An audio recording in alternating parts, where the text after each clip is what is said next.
Today I will discuss the diffraction at spherical surfaces. इससे पहले या हम क्लास 10th में रिफ्रैक्शन प्लेन सरफेस पे देखते आए हैं। स्फेरिकल सरफेस पे रिफ्रैक्शन क्या होगा, उसके लिए क्या रिलेशन मिलेगा, इमेज के लिए ट्रेसिंग कैसे करेंगे, इन बातों को देखेंगे।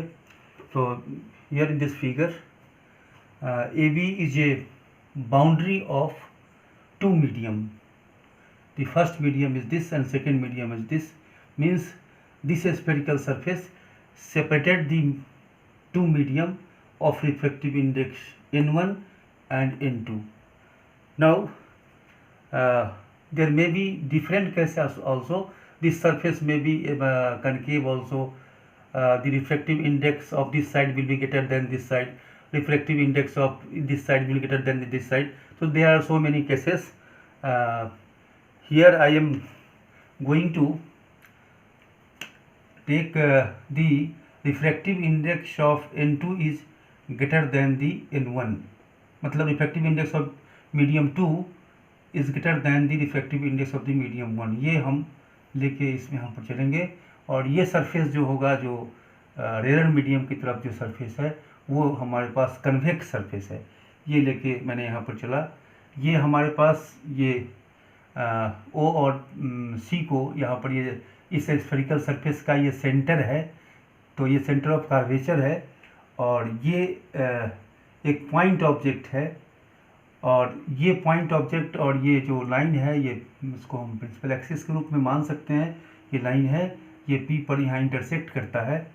और इस वो एक पॉइंट ऑब्जेक्ट है जिसका इमेज ट्रेस करना है आफ्टर रिफ्रैक्शन क्या होगा। तो for this to trace the image of a point object, you have to take two rays. Ray means the path of the light को रे हम बोलते हैं, और combination of ray को beam बोलते हैं।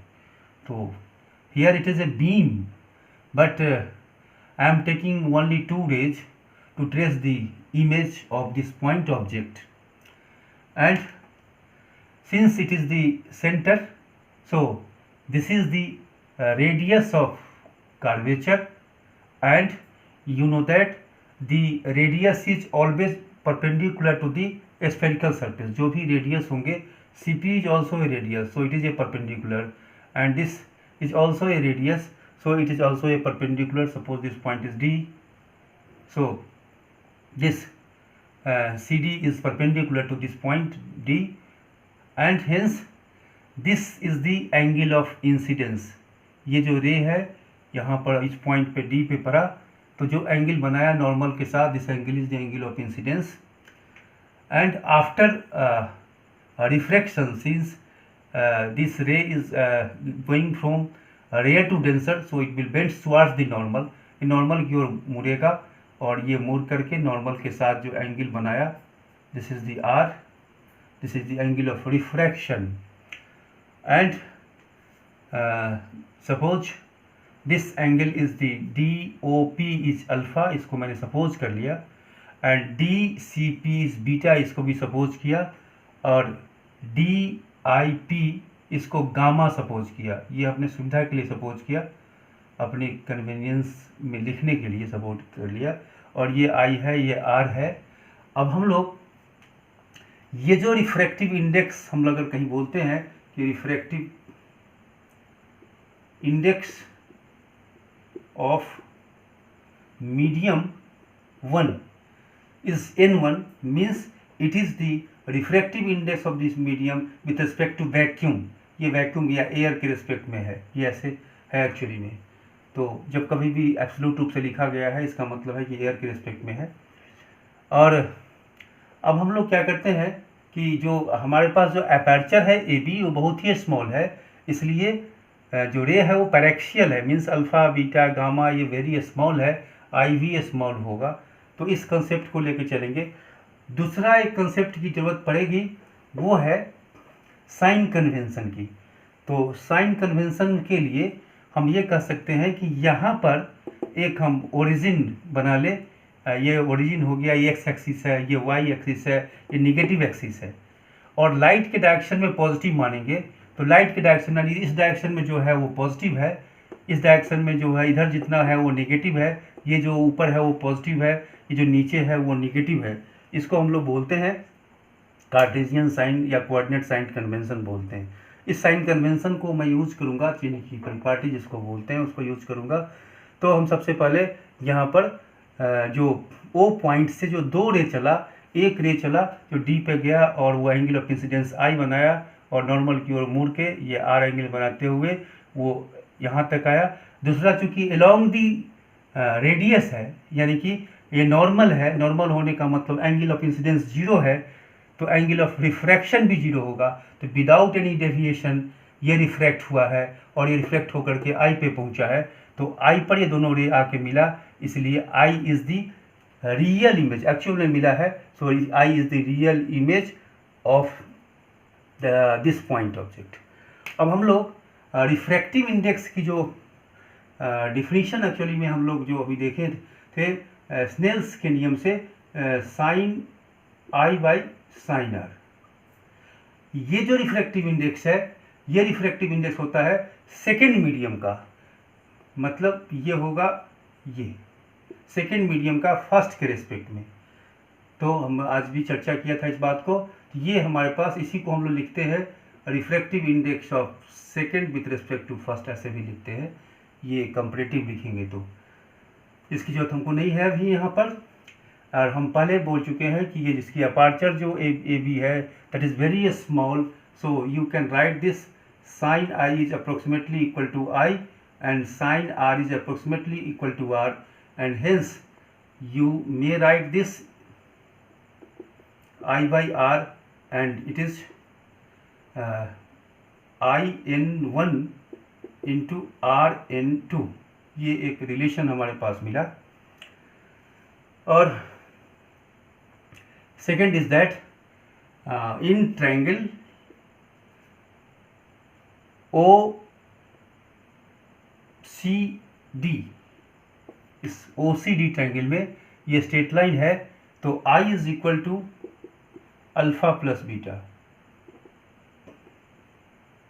This is the equation 2, and this beta is R plus gamma in triangle C D I, this beta is equal to R plus gamma, and this is the 3. Now I have three relation 1, 2 and 3. Using this we will write here this from 2 I is alpha plus beta, so it is alpha plus beta and n1, and from 3 r is beta minus gamma, so it is beta minus gamma n2, तो alpha n1 plus beta n1 is equal to beta n2 minus gamma n2। अब हम लोग alpha beta gamma की value note करना होगा कि कितना होगा।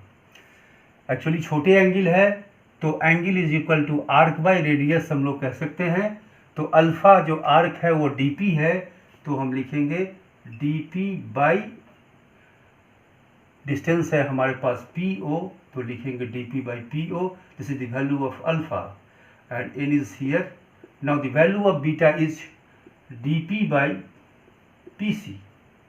Again the value of beta is dp by this is the n1 and this is the n2 and dp by PC, and gamma is n2 and gamma is dp by pi। तो ये value हमने डाल दिया। इसके बाद यहाँ पर dp common होके हम हटा ले सकते हैं, तो हमारे पास n by PO plus n1 by PC is equal to n2 by PC minus n2 by PI। अब हम लोग इसको इधर लाया, तो n2 by PI is equal to plus n1 by PO is equal to n2 by PC minus n1 by P C. ये हमारे पास value है। अब यहाँ पर हम अब साइन कन्वेंशन को यूज कर लेते हैं। तो n2 by P I, so this is the positive side of the x axis. Sign convention में हम यह कह सकते हैं कि लाइट की डायरेक्शन में मेजरमेंट है, इसलिए पॉजिटिव है। And this is the v image distance, so it is v plus po, this distance. I am measuring from P to O, so it is opposite to the direction of the light, incident light, so it is negative. ऐसे कह सकते हैं कि यह negative x axis है, तो इसलिए ये ऑब्जेक्ट डिस्टेंस है, सो इट इज़ u, तो minus u, and this is the P C, and P C is the positive, so ऐसे इस डायरेक्शन में है, ये रेडियस ऑफ कर्वेचर है। This is the r, so n2 minus n1 by r। तो now we will write here n2 by v minus n1 by u is equal to n2 minus n1 by r।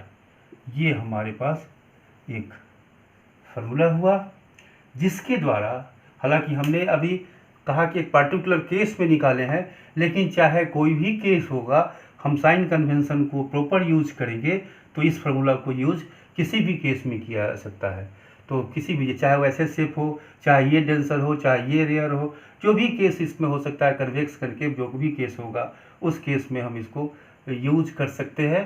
तो this is the reflection at the spherical surface, and by using this relation we can locate the position of the image and nature of the image. इस side है तो real है, इस side है तो virtual है, so this can be done by this relation.